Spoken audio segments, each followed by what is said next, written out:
मंजिल यूं ही नहीं मिलती राही को, एक दिल में जुनून जगाना पड़ता है। मंजिल यूं ही नहीं मिलती राही को, एक दिल में जुनून जगाना पड़ता है। पूछा चिड़िया से कि कैसे बना लेती हो घोंसला, पूछा चिड़िया से कि कैसे बना लेती हो घोंसला।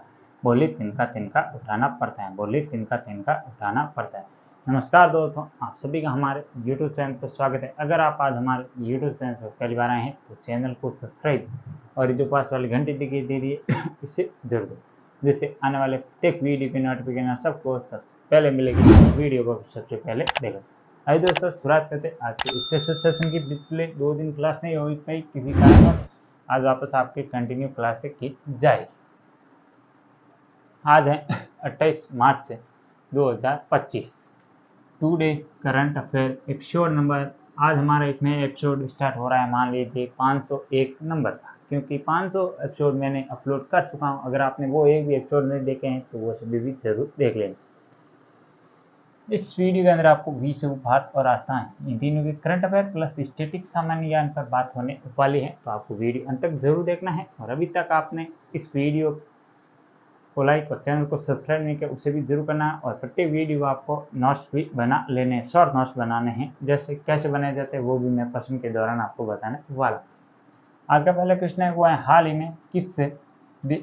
में किस देश में सागर माता संवाद का आयोजन हुआ। इंपॉर्टेंट है, थोड़ा सा ध्यान रखना है। तो ऑप्शन ए है वो है भारत, ऑप्शन बी है वो है नेपाल, ऑप्शन सी है बांग्लादेश और ऑप्शन जो डी है वो है श्रीलंका। किस राज्य के या किस देश के अंदर सागर माता संवाद का आयोजन हुआ है। इंटरनेशनल स्तर पर है तो थोड़ा सा आपको ध्यान रखना है। तो पहले क्या है कि थोड़ा इसे हाईलाइट कर लीजिए और फिर इसका राइट सटीक आंसर होगा वो ऑप्शन नंबर बी। तो नेपाल के अंदर इसका आयोजन किया गया। अब आपको मतलब पता होगा कि सागर माता किस नाम या किसे कहते हैं। तो जो विश्व की सबसे ऊंची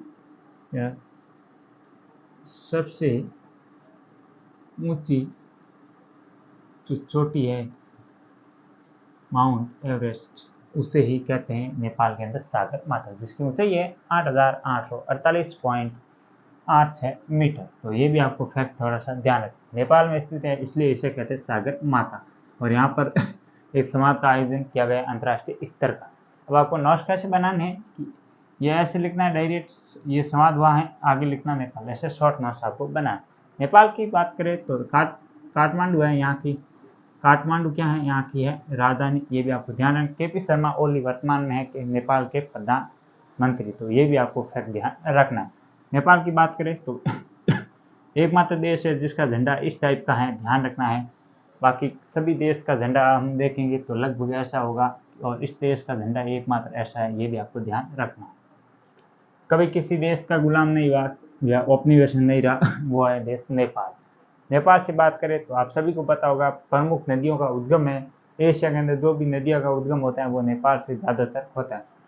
क्योंकि हम बात कर लेते हैं ब्रह्मपुत्र नदी का उद्गम भी नेपाल से होता है, जबकि सिंधु नदी का उद्गम भी नेपाल से होता है। ये प्रमुख हैं, ये भी आपको ध्यान। और मानसरोवर नेपाल में स्थित है, पर्वत पठार है, ये भी आपको ध्यान रखना है। नेपाल का ज़्यादातर हिस्सा है वो देखें तो पहाड़ी क्षेत्रों से घिरा हुआ है, ये भी आपको ध्यान रखना है। और बात कर लेते हैं भारत का, ये पड़ोसी देश है, ये भी इसलिए आपको थोड़ा सा इंपॉर्टेंट ध्यान रखना है। अब आप मुझे कमेंट बॉक्स में बताएंगे कि नेपाल की सीमा भारत के साथ कुल कितने किलोमीटर लगती है, ये आप कमेंट बॉक्स में बताने वाले हैं। और भारत और नेपाल के मध्य कौन से मतलब युद्धाभ्यास होते हैं, तो सूर्य किरण भारत और नेपाल के मध्य युद्धाभ्यास का एक नाम है और ये आयोजित किया जाता है। तो ये भी आपको फैक्ट ध्यान रखना है नेपाल के बारे में। बात कर लेते हैं थोड़ी सी बांग्लादेश। तो आप सभी को पता होगा 1971 में इसका निर्माण हुआ था। पूर्व जो पाकिस्तान है उससे अलग हो गए, तो ये नया देश बनाया गया था बांग्लादेश।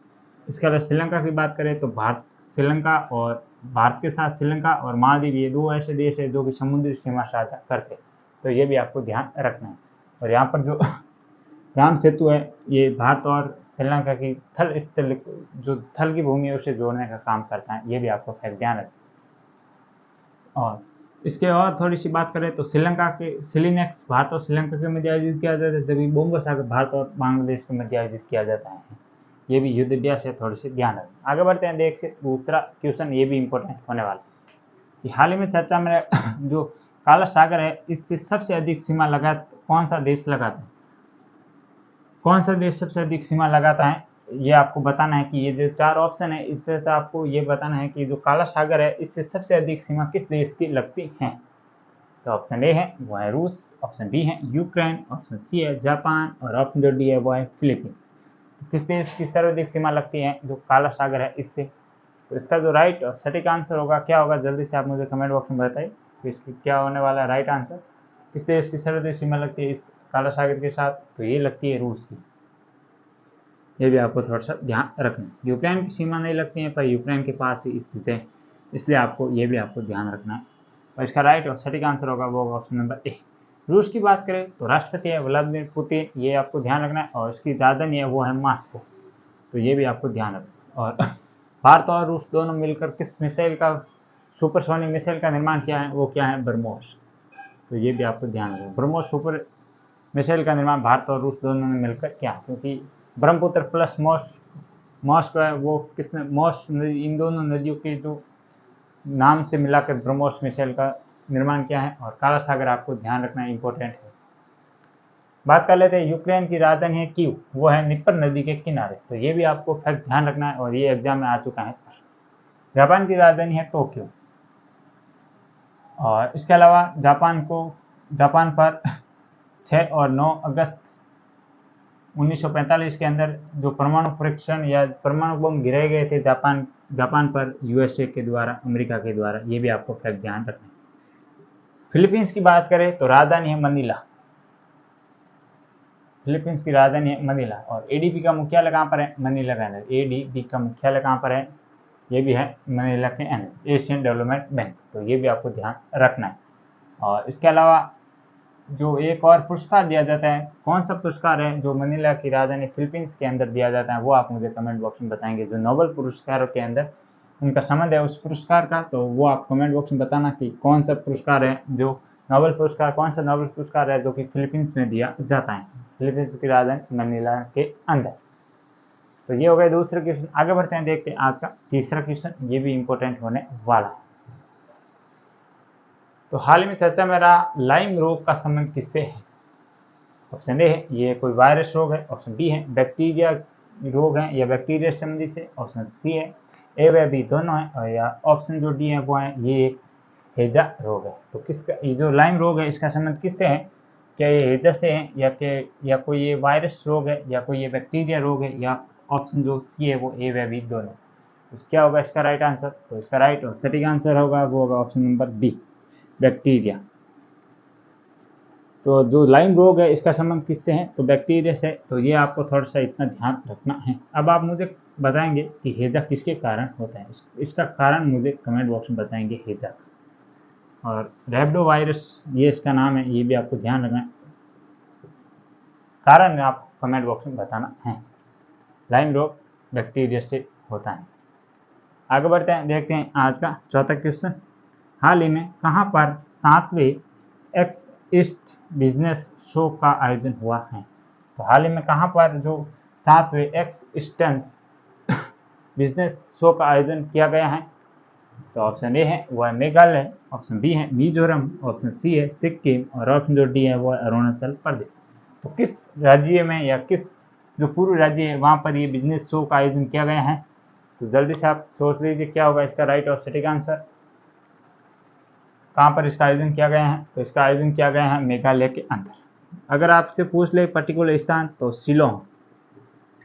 शिलोंग के अंदर इसका आयोजन किया गया है, मेघालय की राजधानी शिलोंग के अंदर। तो ये भी आपको ध्यान रखना है। कौन से क्रम का है, 7वें क्रम का। तो ऐसे ये क्रम भी एग्जाम में पूछे जा चुके हैं और जाएंगे। किससे संबंधित, तो व्यापार से संबंधित है। किससे है, व्यापार से संबंधित। तो ये भी आपको फैक्ट ध्यान रखना है। तो ये तो हो गए हमारे 4 क्वेश्चन जिसमें हमने विश्व और भारत का करंट अफेयर देखा है। एक स्पेशल क्वेश्चन है, ये है हमारा राजस्थान करंट अफेयर से संबंधित। तो क्या है क्वेश्चन वो भी देख लेते हैं। तो हाल ही में केंद्र सरकार के द्वारा किस राज्य की पोटाश खदान की नीलामी की गई है। तो आपको ये बताना है कि हाल ही में जो केंद्र सरकार के द्वारा पोटाश खदानों की नीलामी किस राज्य में की गई है। ऑप्शन ए है राजस्थान, ऑप्शन बी है हरियाणा, ऑप्शन सी है पंजाब, और ऑप्शन जो डी है वो है केरल। जल्दी से बता दीजिए इसका क्या होगा राइट आंसर, क्योंकि ये भी इंपॉर्टेंट क्वेश्चन होने वाला है।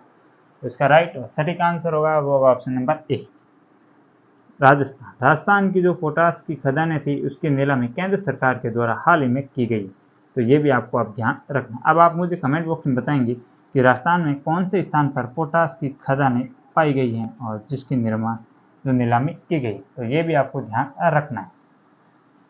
और बाकी तो इसमें इतना इंपॉर्टेंट फैक्ट नहीं है, ये इतने इंपॉर्टेंट है। तो ये थे आज के कुल हमारे 5 क्वेश्चन और इसका डिटेल से एनालिसिस। कैसा लगा वीडियो एक बार मुझे आप कमेंट बॉक्स में जरूर बता देना। वीडियो को लाइक और चैनल को आपने अभी तक सब्सक्राइब नहीं किया उसे भी जरूर। कल फिर मिलेंगे अन्य वीडियो में इसी जोश और जुनून के साथ, तब तक के लिए जय हिंद, जय